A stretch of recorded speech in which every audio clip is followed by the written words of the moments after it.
मज़ीद ऐसी खबरों के लिए हमारे साथ रहें और हमारा चैनल सब्सक्राइब करें। क्या आप जानते हैं कायद-ए-आज़म की पहली शादी किससे हुई?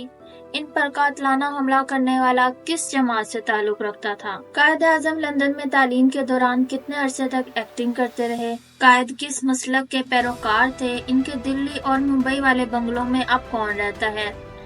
इनकी इकलौती बेटी वीना जिन्ना की कितनी औलाद है? और वफात से पहले कायद-ए-आज़म की जुबान से जारी होने वाले आखिरी अल्फाज क्या थे? आज की वीडियो में हम बानी पाकिस्तान कायद-ए-आज़म मोहम्मद अली जिन्ना से मुतल्लिक 30 दिलचस्प फैक्ट्स आपके साथ शेयर करेंगे। नंबर 1, कायद-ए-आज़म पाकिस्तान के पहले गवर्नर जनरल बने और बहैसियत गवर्नर जनरल वो सिर्फ ₹1 माहाना तनख्वाह लिया करते थे। नंबर 2, उनके 3 भाई और 4 बहनें थीं। भाइयों के नाम बंदे अली, अहमद अली और बिच्चू भाई थे, जबकि बहनों के नाम रहमत बी, मरियम बी, शेरी बी और फातिमा बी थे। नंबर 3, कायद-ए-आज़म का कद 5 फीट और 11.5 इंच था।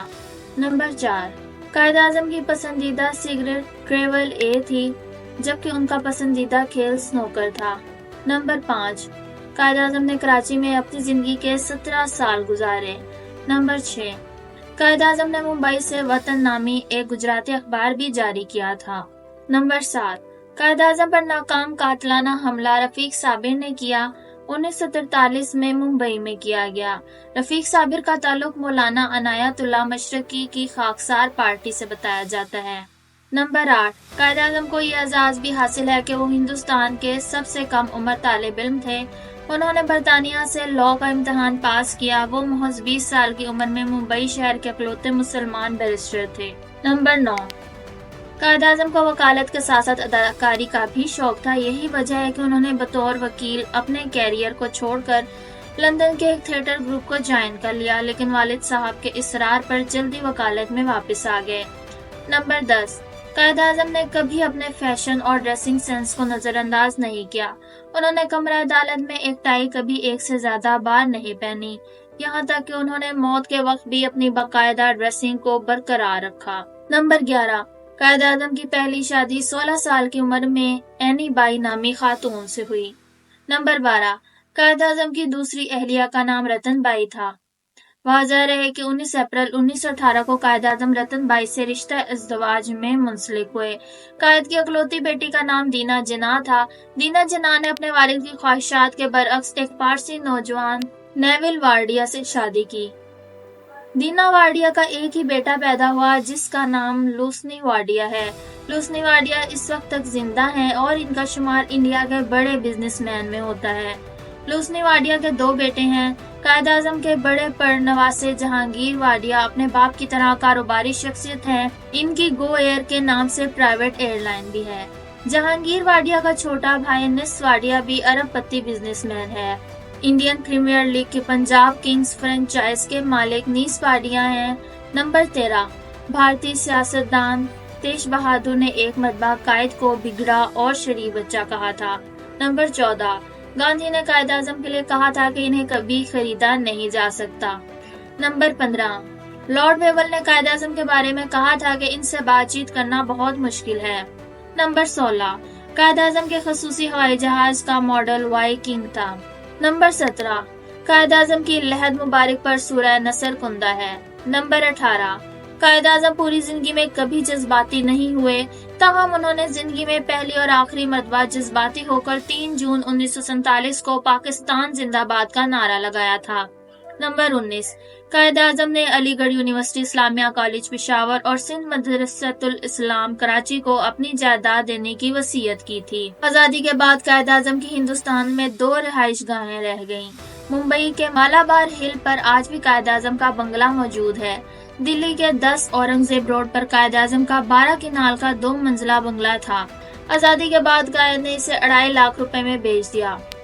खरीदने के बाद मालिक ने पहले इस बंगले को गंगा जल से धुलवाया, फिर मुस्लिम लीग का परचम उतार कर यहाँ तिरंगा लहरा दिया गया।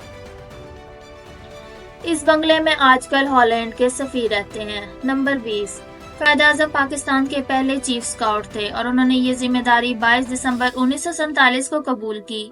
नंबर 21, कायद-ए-आज़म ने अपनी जिंदगी का आखिरी खत पाक फौज के commander in chief general Gracey को लिखा था। नंबर 22, कायद आजम शौकत अली की वफात पर मुस्तकिल 3 घंटे रोते रहे। नंबर 23, तुर्की के कैपिटल सिटी अंकारा में कायद की खिदमात को सराहते हुए उनके नाम पर एक रोड भी बनाई गई है, जिसे तुर्क जबान में सीना सदेसी का नाम दिया गया है।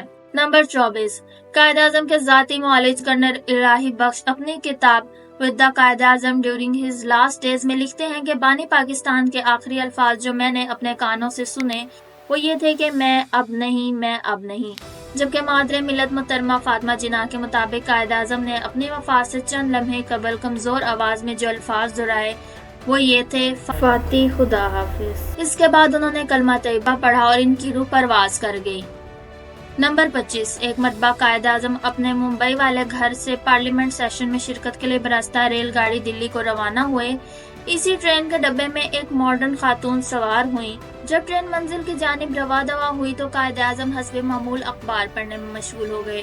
चंद लम्हे गुजरे थे कि वो खूबरू हसीना कायद आजम के सामने आकर बैठ गई और कहने लगी कि आप मुझे 1000 रुपए दो, नहीं तो मैं रेलगाड़ी की जंजीर खींचकर चीखूं चिल्लाऊंगी। ये शख्स मुझे जिनसी तौर पर हरासा कर रहा है। कायद आजम ने इस खातून की सारी बात सुन तो ली, लेकिन इसे कोई जवाब ना दिया और अखबार का मुतालिया ही करते रहे। वो खातून एक बार फिर से कहने लगी कि अगर मुझे 1000 रुपए ना दिए तो जो मैंने कहा है वो कर गुजरूंगी।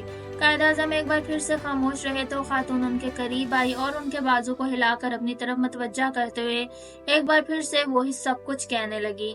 फिर कायद आजम ने कमाल बसीरत का मुजाहरा करते हुए अपने दोनों हाथों के इशारे से इसे समझाया कि मैं कुव्वत समात से महरूम हूँ, तुम्हारी कोई भी बात मुझे समझ नहीं आई। उन्होंने इशारे में इस खातून से कहा कि मुझे अपनी बात लिख कर दो। फिर इस खातून ने कागज कलम निकाला और ये लिखा कि मुझे जल्दी से 1000 रुपए दे दो, वरना मैं तुम पर 10 दराजी और इज्जत लूटने का इल्जाम लगाऊंगी। जब इन्हें इस खातून की तरफ से यह तहरीर मिली तो कायद आजम ने फौरन ट्रेन की चेन पुल की। रेलगाड़ी का अमला वहां पहुंचा तो कायद आजम ने सारा माजरा इनको सुनाया और बतौर सबूत इन्हें तहरीर भी दिखाई और फिर इस खातून को रेल इंतजामिया ने गिरफ्तार कर लिया। नंबर 26, कायद आजम की जहानत का अंदाजा आप यूं लगा लें कि एक कांग्रेसी लीडर ने कहा था कि अगर मुसलमान के पास गांधी और हिंदुओं के पास सिर्फ एक जिना होता तो क़यामत तक पाकिस्तान ना बन सकता। नंबर 27, कायद आजम पाकिस्तान बनने से पहले टीबी की मोहलक बीमारी में मुब्तला थे, लेकिन उन्होंने अपनी सारी बीमारी को कांग्रेस के लीडरान से छुपाए रखा। हालांकि इन्हें मालूम था कि वो ज्यादा दिन जिंदा नहीं रह सकेंगे। मौरख लिखते हैं कि अगर गांधी, पटेल और नेहरू को कायद आजम की बीमारी का इल्म हो जाता तो यकीनन कांग्रेसी लीडर्स तकसीम हिंदुस्तान को 6-7 माह आगे ले जाते। नंबर 28, एक बार जब लंदन यूनिवर्सिटी में कायद आजम कानून की तालीम हासिल कर रहे थे, उनके एक प्रोफेसर को उनसे खास बुक्स था। एक रोज लंच के वक्त कायद आजम उन्हीं के साथ मेज पर खाने के लिए बैठ गए। यह देखकर इन प्रोफेसर साहब ने फिक्रा कसा कि मिस्टर जिन्ना, खंजीर और परिंदा एक साथ बैठकर खाना नहीं खा सकते।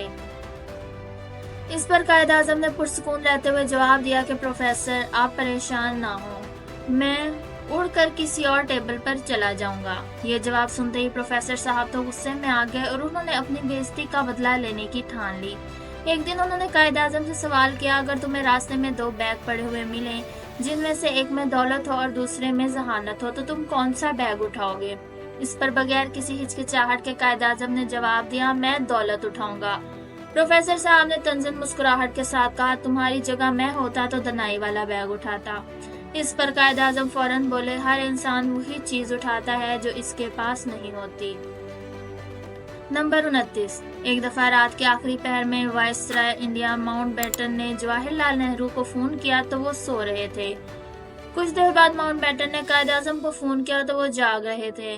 उन्होंने फोन रिसीव किया। जब लॉर्ड माउंटबेटन ने सवाल किया कि रात के इस पहर में नेहरू सो रहा था लेकिन आप जाग रहे थे, तो कायद आजम ने इस मौके पर तारीखी जवाब दिया और कहा कि नेहरू की कौम जाग रही है इसलिए वो सोया हुआ है, मुसलमान कौम अभी सो रही है इसलिए मैं जाग रहा हूँ।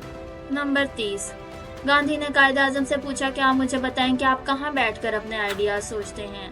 कायद आजम ने कहा कि जब मैं बागीचे में टहल रहा हूँ उस वक्त सोचो विचार करता हूँ और जो मुझे बेहतर लगे वो फैसला कर लेता हूँ। ये सुनकर गांधी खामोश हो गया। तब कायद आजम ने पूछा, आप अपने आइडियाज कहाँ सोचते हैं? तो गांधी ने जवाब दिया कि जब मैं बैतुल खला में बैठा होता हूँ। तब मजाक में कायद आजम बोले, तभी तो आपके आइडियाज इतने गंदे होते हैं। मैं उम्मीद करती हूँ आज की वीडियो से आपको बहुत कुछ जानने को मिला होगा। मज़ीद ऐसी खबरों के लिए हमारे साथ रहें और हमारा चैनल सब्सक्राइब करें।